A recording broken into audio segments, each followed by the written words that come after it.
and welcome to the Knowledge Hub TV, the one-stop shop for industry, news and insights. I'm Laura Hamilton and I'm really excited to be hosting this exciting event today. Now, women scientists are leading groundbreaking research across the world, but despite their remarkable discoveries, women still represent just 33.3% of researchers globally, and their work rarely gains the recognition it deserves. Less than 4% of Nobel Prize for Sciences have been awarded to women, and only 11% of senior research roles are held by women in Europe. So we need to help empower more women in science to achieve excellence and participate equally in solving the great challenges facing humanity. So we're here today to highlight the excellence of women in sciences, outsmart prejudice, encourage young girls to engage in science and break the glass ceiling.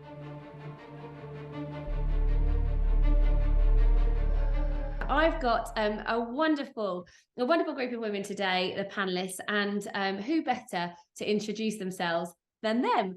So first up, if you'd like to introduce who you are. Yeah, thank you very much, Laura. So good afternoon, everybody. My name is Sylke Hassel, and I'm the CEO of Axplora, which is a CDMO for mainly small molecules. And we are based in Germany, headquartered in Germany, but we are covering Europe mainly with some Indian facilities. Fantastic. And next.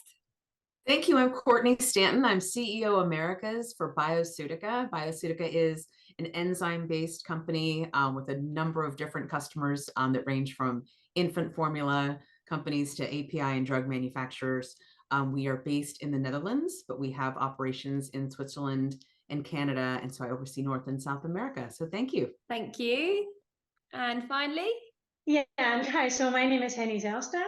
I am responsible for marketing at Lonza Small Molecules. And Lonza is one of the leading CDMOs in the industry.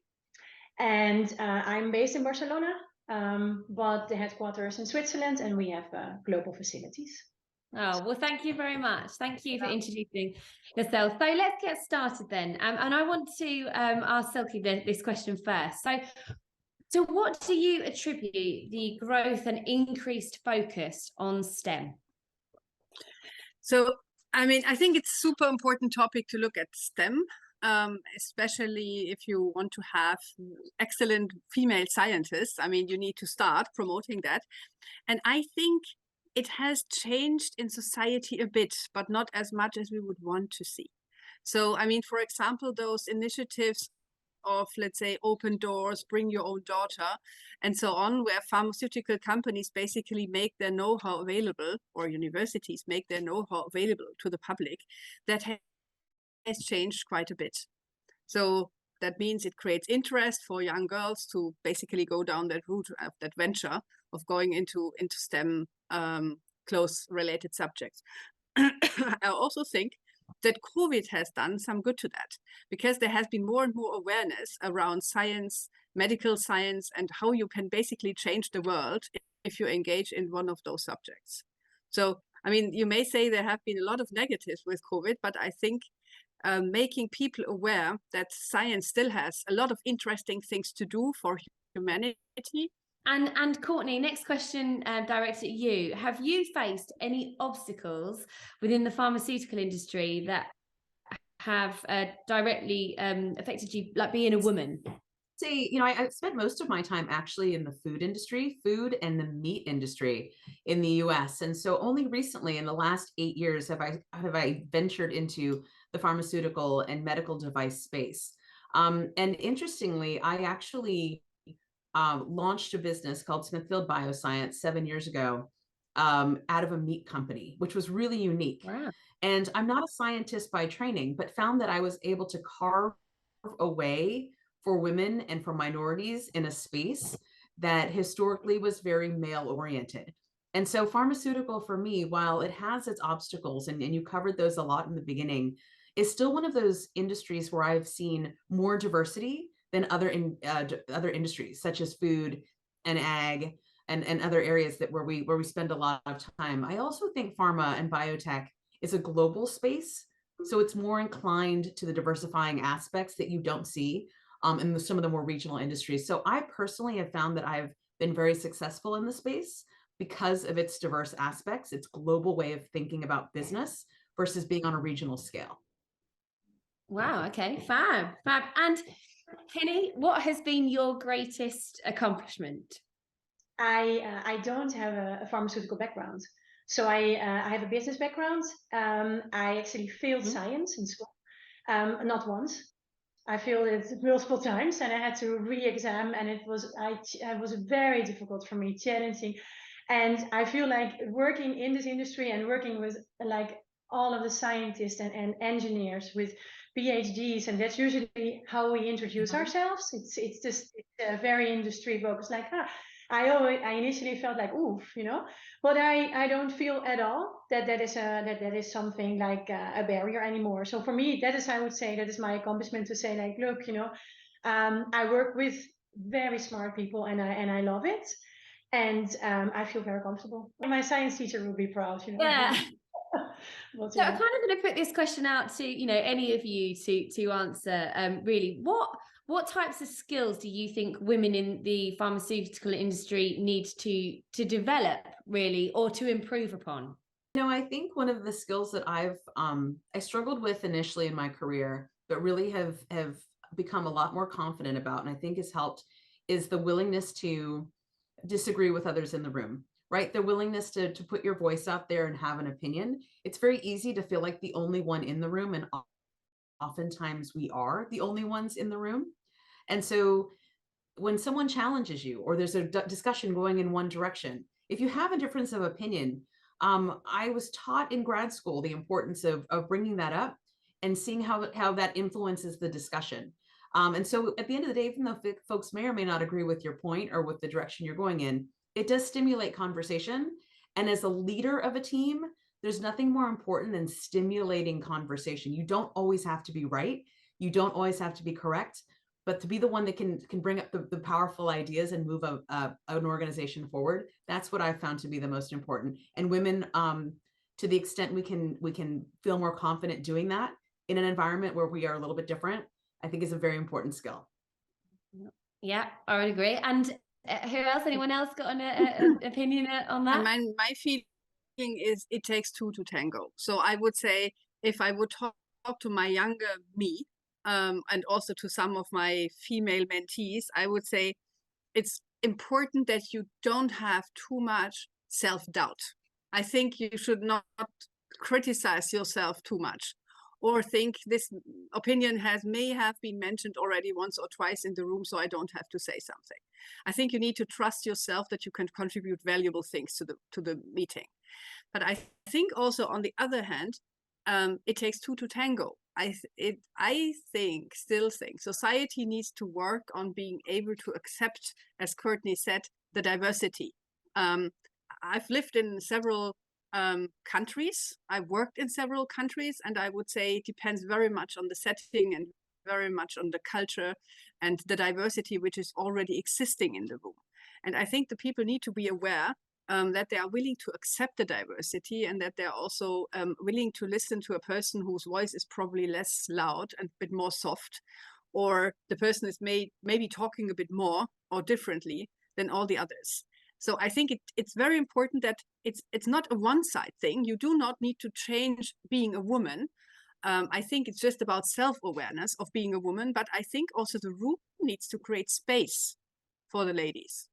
As a personality, I never had an issue giving my opinion, because that's a bit of I am also Dutch, so we Dutch people like to express what we think, a bit unfiltered, as my boss would say.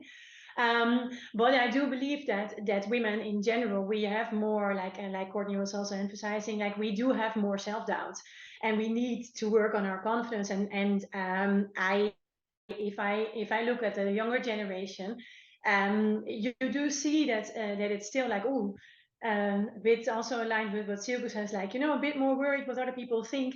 And men don't just have that much less. We women, we just doubt ourselves, and we worry about our looks, we worry about our nails, we worry about everything. And men just you know, they're just men. Much to worry about. But I would say, like, what I would like is one of the things that I feel like what would be beneficial if we women will support each other a bit more and not look at ourselves as competitors, because that's how I feel like we're already with all these men. Let's please be a bit nicer to each other. 100%. I think it's so wonderful when you have a group of women that, you know, all they do is celebrate each other, lift each other up, and, you know, enjoy each other's success. But I do think that is something that you, as you get older, you become more comfortable in your own skin and, you know, your achievements, and it doesn't enable you to then celebrate others. But I feel as a younger woman, there is I totally understand, you know, there's that real kind of like, I want to do this, I want to do that.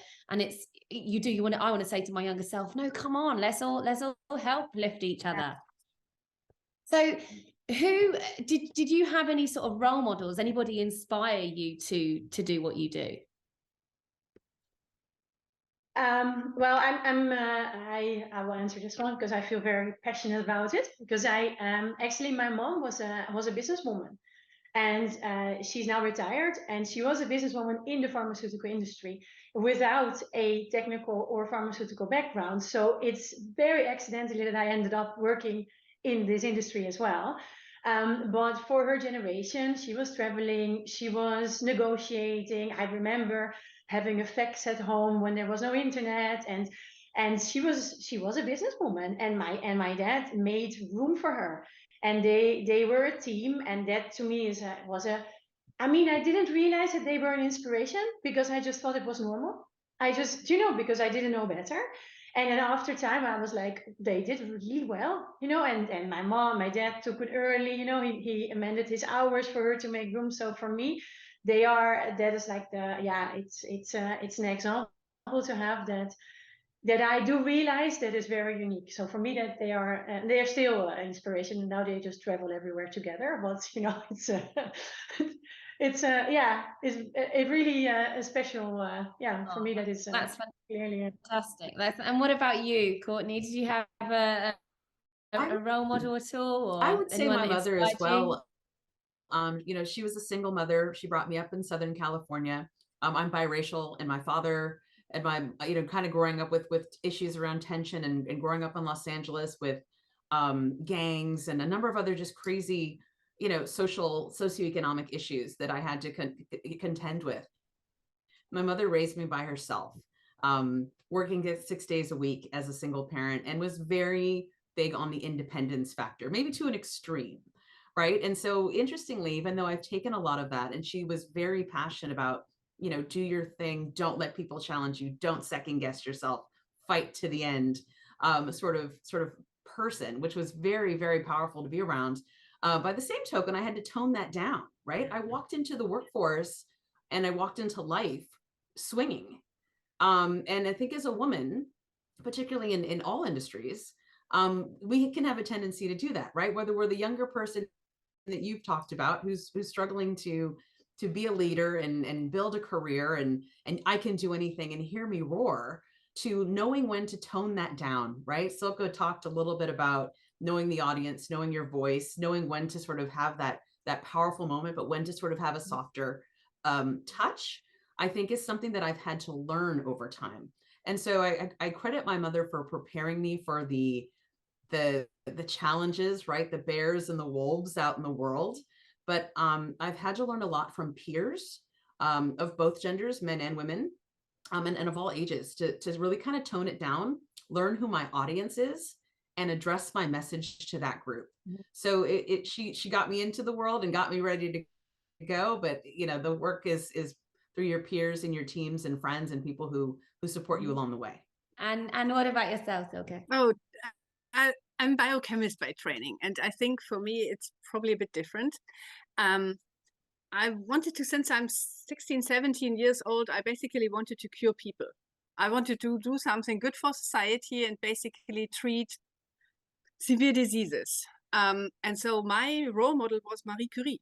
I really admired her, basically following the path despite all odds. I mean, not being French, having a totally different background. I mean, she had no funding, no research. She was the only woman who basically followed her path. And I very much admired that. And from early ages on, like 16, 17, I knew that I wanted to basically cure cancer. And I really did then a PhD on cancer research much later in my career. But that was important to me. I mean, basically to adhere my passion and to follow my passion and to see what I really wanted to do. I mean, if I'm sitting there every day, I'm wondering, asking myself, what do you do? I mean, how much do you do what your heart tells you, what your passion tells you? Do you fulfill your dreams, but also your commitment to society? And that's what's keeping me going. That's amazing. I mean, look, you are all incredible role models. How again, I'm going to put this out to all of you to answer, but how important is it to educate and mentor emerging female leaders in this industry? I think it's super important. I mean, mentoring in general, I think, is a very important part. I mean, as Courtney said, you need to learn how you express yourself and who you are. And mentors can help you to mirror yourself. So basically telling you what went well, what didn't go well, but also create opportunities for you and give you the right exposure at the right time for challenges. So, I mean, sometimes you ask yourself, am I up for that? Is the shoe too big, too small? Is it the right situation? And I think mentors can help you to discuss, to brainstorm, or even to put you in situations which really help you on your way forward. So I think mentoring, and I wouldn't say it has to be female or male mentoring. I think in general, mentoring is a super important tool, which has helped me a long way, and I'm trying to help other people there as well. But I think we all women, like Henny nicely said, right? We girls should celebrate ourselves, and I think not only celebrate, but mentor ourselves. Sure, yeah. And you, Courtney? Yeah, it's interesting. I agree with that 100%. I think, it can be challenging, and I've actually found that more men ask for my mentorship than women do, which I actually attribute to also I've created the right environment where people of both genders can feel you can feel that they can approach me and can learn something from me. But I do think women probably shy away from mentorship more than men do. And so even if I think about it myself, and as I'm saying it, if I look back or as you said, ask my younger me, I should have done more asking for mentors. I think as opposed to being proud and maybe embarrassed or not sure of myself, which we tend to, again, question yourself, second guess yourself. I should have been a little bit more bold in asking people to mentor me, and looking back, I would have or should have. So I encourage more women to seek mentorship because men do it all the time. And we need to be better at that. And Henny? You can only say that you can learn so much, and it's the perspective that you use your own weaknesses, and also the things that not only your weaknesses, also your strengths. Because in saying, and I learned this I mean, the power of gratefulness and mindfulness, and it sounds a bit like that, but just saying out loud, I can do it, can have so much impact. And if I would have known, I'm always thinking back, like if I would have known that before, just saying out loud, like, don't doubt yourself, just before a meeting or just before a presentation, because we all, I mean, men also are nervous, but they have that more, but I just feel like we have that more. We need these tools a little bit more. And I've learned that, I think only like 5-6 years ago. So it would have been so beneficial if I had more of these tools from a mentor. And I try to pass that forward as much as I can. So like things like holding a diary, right? Like these kind of things, these small things, it doesn't cost you any time, but it helps so much. And it gives you the peace. And just before these things help me in terms of mentorship, help me a lot.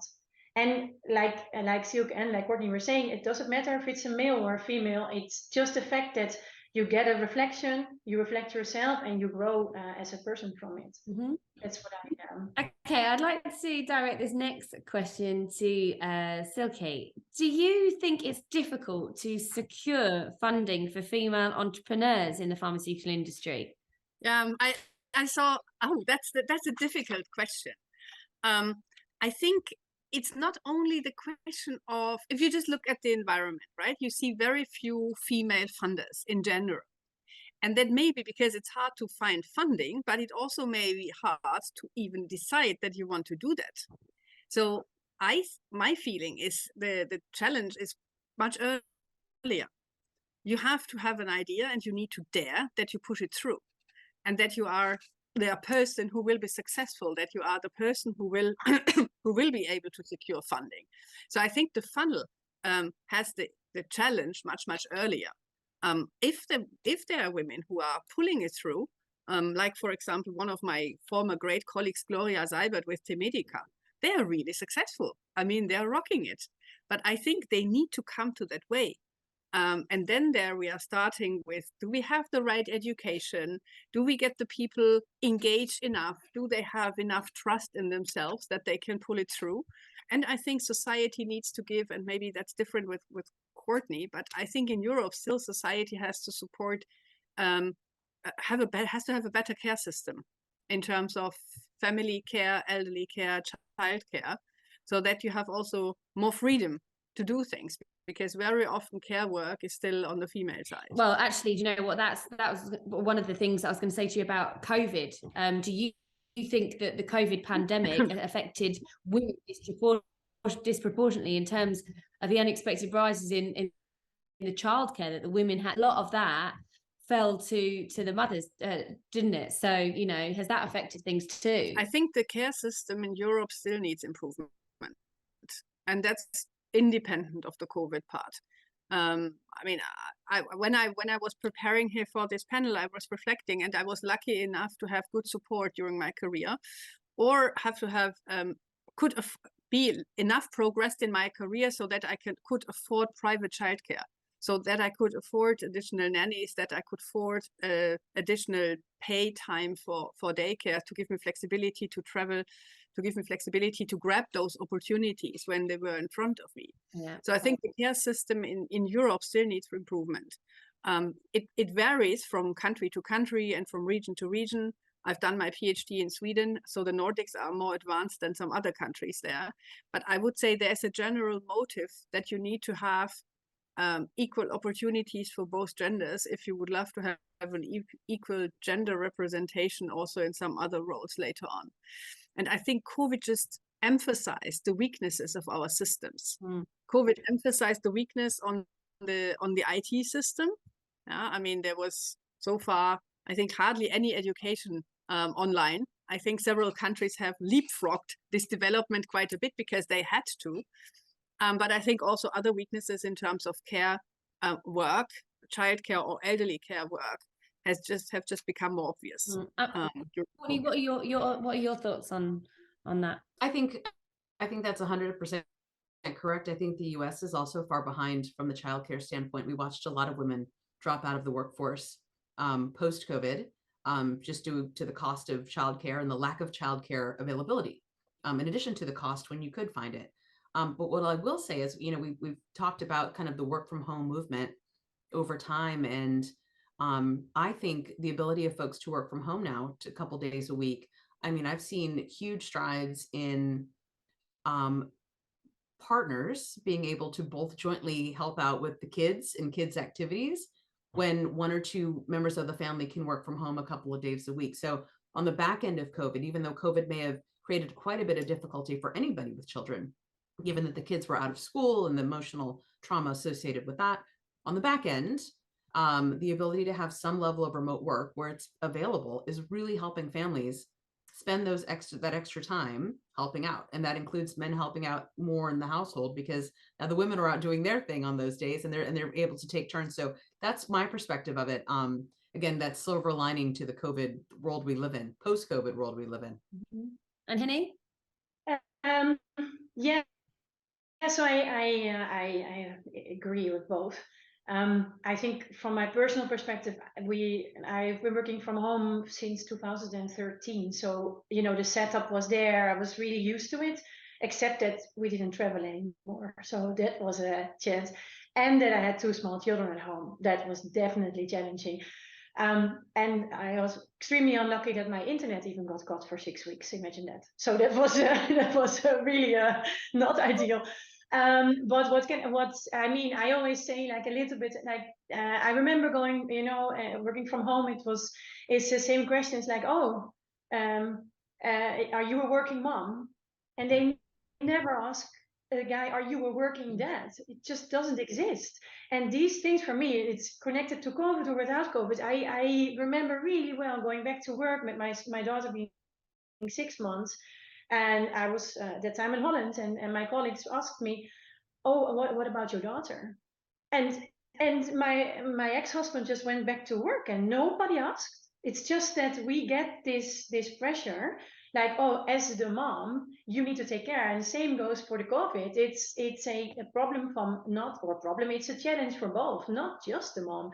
And I don't have a single mom background like Courtney, but my dad is also very strong on independence. So I'm raised like, you have to be independent. You cannot be, or you can be dependent, but not emotionally dependent, but financially independent. So again, also the nannies and the help, and I had that. So I can not imagine what it was for other people in a situation like that.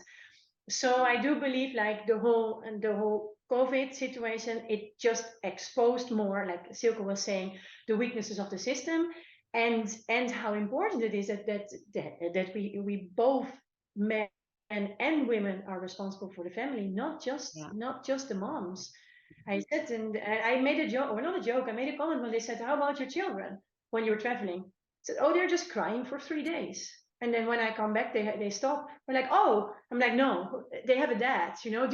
This kind of things. It's like, I don't even understand why you ask me. So what about the differences in different disciplines? So, for example, nutrition has got more females than any other field in pharmaceutical might have. So was that kind of a consideration in your career, Courtney? It wasn't. And again, I think coming from the meat world, right? Food and meat in a very sort of male environment, creating a science discipline from that actually proved to be a little bit of the sand in the oyster, which then created the pearl, if you will. And what I mean by that is it sort of created a crack in this facade where I was able to squeeze through and build forward a team and a business around an idea that was completely foreign to them.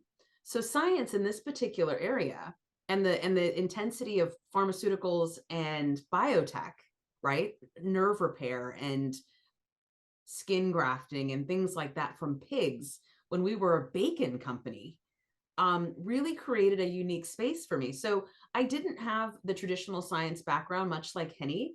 I have the business background, but I really look for opportunities for growth and for movement. And so for me, the scientific portion kind of created an opportunity in a traditional world. I think to your point around nutrition and in some of the areas where women are more accepted, it's more viewed as sort of female or nurturing or some of those aspects. Yes, there are plenty of women in those spaces, but I think in any industry you're in, the important part is to find the niche where you can sort of plant a seed and grow it from there and really differentiate yourself. And I've found that in my career, which has had many ups and downs, to be able to find that niche and sort of surround yourself or create a buffer for yourself to thrive for women is very important. Mm-hmm. And what about you, Sylke? What are your thoughts on that? I never even thought about that. I mean, I talked about my passion for diseases and for everything which makes you sick and healthy. I never thought about, was there be a career path where there would be more women or more men? I just thought this is the place to be. That's the right thing for me. And I would have been there with 100% women or 0, and me being the only one. I didn't consider that. I think now, being a CEO of a company, I feel that this field is sometimes a bit lonely. I mean, if you go to big conferences, bigger meetings where there are, let's say, pharma CEOs or even worse, CDMO CEOs, sometimes there are just 2 women among, let's say, 500 men. Mm-hmm. then you realize how lonely that is. But that would never have influenced my decision making where my passion would be. I'll ask another question then. And like to Sylke, do you think as a female in science that you receive enough credit for your work, or have there been times where you're led to believe your contribution was not enough or inferior? I think like Courtney said, I mean, I have seen ups and downs in my career and ups and downs in my life. And I think times have probably changed meanwhile. Yeah, I mean, as I said, I was very convinced and very stubborn that I would want to become a biochemist and wanted to cure cancer. However, I mean, my chemistry teacher told me women cannot study chemistry. And I think that was in 1992. And I have seen and observed several of those occasions. I must say it has happened more in my younger ages. So I wouldn't say less in the last 10 years of my life. But yes, I have observed several of those situations where you think there's a lot of prejudice, either said or non-said. So for example, I'm a scientist. If you worked in your lab and you worked on your PhD, very often success was somehow perceived as being proportionate to time spent. And so we had some young mothers in the lab who basically were going home earlier because they wanted to take care of their child, or who were exempted for some work because it was poisonous and not good for being pregnant women or breastfeeding women. And there was a lot of, they can't do anything, feeling in the room. I would say that I would feel that this is past. I think society has changed now much more. And I haven't had any of those observations, let's say, the last 10 years or so. But I think there are still some tiny parts, and if we observe them, it's our job to basically counteract on those. What about you, Courtney? And I actively now recruit women if I can, and I'm very happy also to see in production that we have a decent percentage of female workers on all levels, also in the facilities, and not only or let's say more HR, legal, in those departments where you would assume that there may be a higher percentage of women. But we also look at actively recruiting women for the, let's say, the remaining parts, to have more diversity and also create more opportunities for young girls. And okay, so Courtney, this one for you. What about the gender pay gap? Is it prevalent in pharmaceutical industry when you compare it to other industries? And if so, what do you think could be done to address this issue? Yeah, I having been across both pharmaceutical and consumer, I think things are improving. I know there were some concerns, as we talked about, with COVID, and it'll be interesting to see in the long run how folks staying home or taking care of kids has changed that. We all know that the groups are working toward improving that. So I have not seen tremendous pay gaps between men and women, and particularly when I do recruiting, it matters not female, male. This is the role, and it's been defined out from the outset. And that's the role I'm looking to fill. So I think, as long as we start out looking for a set of skills, and that's where pharmaceutical is, I think, unique, is because you have a hard set of scientific skills or a hard set of qualifications, call it regulatory, call it quality. It's kind of hard to skate those, in my opinion, unless you're using real intentional bias and you really are not interested in what's best for your organization. You're going to go for the highest quality talent. I am, for sure. And so it matters not if you're male, female. Again, the global nature of pharma, I can put you anywhere in the world to do a certain task at this point, given technology, for the most part.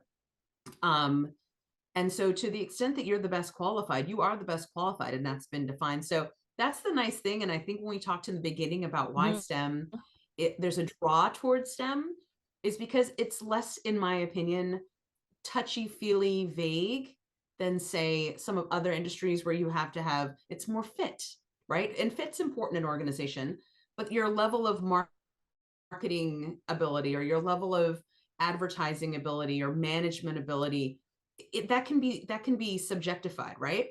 What your talents are pharmaceutically or chemically or scientifically are pretty fixed. And that's one of the things I think is going to continue to draw women to STEM. Okay, so this is a final question that I'd like all of you to answer. In your opinion, what can we do to increase female participation in the pharmaceutical field? Start with Sylke. I think, first of all, the world needs role models. So I think we do already something here. I think that's super important. The other part is communication, which we all will contribute to that one here. And we should actively work on being visible for, let's say, our teams and the people we want to hire, but also for young and upcoming scientists in schools or at universities. I think you need visibility, and you need to see that you can, as I think we are a good representation here. I mean, we have totally different backgrounds, and you can be successful, and we are successful in the same industry. So I think you need to show diversity. You don't have to have studied whatever biochemistry. You can come from meat and food or economics. Yeah, I mean, I think it's important to show that you can be successful with a diverse background, and also with a diverse background in terms of where you come from. So I think the world needs role models and visibility, and I think that's why we are here as well, right? So to help to change the world a little bit. Fantastic. And Courtney? I agree with that. I think the focus on science within pharmaceutical has been prevalent. But again, there are those of us who are in pharmaceutical with business backgrounds, right? We don't have the scientific background. And so we've managed to find our way in pharmaceutical and succeed and be leaders here, which is great, because that then fosters a new level of scientific women in science as well. So it kind of, the environment will begin to attract diverse candidates in general, from not only scientific, but non-scientific backgrounds. And you really need both in an organization today. You need the IQ, you need the EQ, you need both to make a business successful and to get the right culture in place. Thank you, Courtney. And Henny? Yeah, so as I'm responsible for marketing, I do really mind that we feature as many female scientists that we have in front of our campaigns, in our social media, so that we try to feature as much as we can of the, because it is true, we are not, the majority. So that's what we are doing, what I'm doing myself with the team, right? To making sure that who we are, that we're featuring them, and that you can do it like Courtney and Sylke were saying, like after some years you do realize that you're a role model, even though you don't realize that I'm 40 in the meanwhile, but you are, and you'd like to always say, look, even without this background and with maybe a bit of a Dutch opinion, you could still go so far. And I think that is the same thing if Sylke is around 400 men, and if Courtney comes from the meat industry, this is the same thing. We're all representing something that is different, and hopefully in 20 years this is no longer the case. So this is the thing. Like, yes, I try to do what I can in the marketing field with with featuring our female scientists as much as we can, and on top of it, be a leader ourselves and show that you can be what you want to become.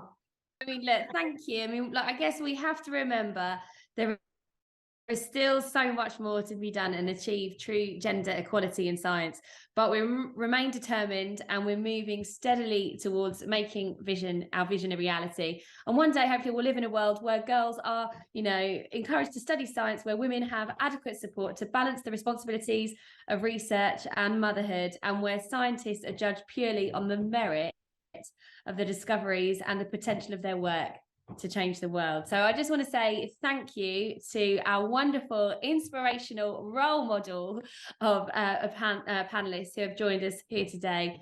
They really are exceptional women in science. They've devoted their lives to advancing knowledge and solving great challenges of our time. So thank you so much for watching. There are many more interviews with industry leaders right here on the Knowledge Hub TV. Thank you, ladies. Thank you. Thank you. Thank you.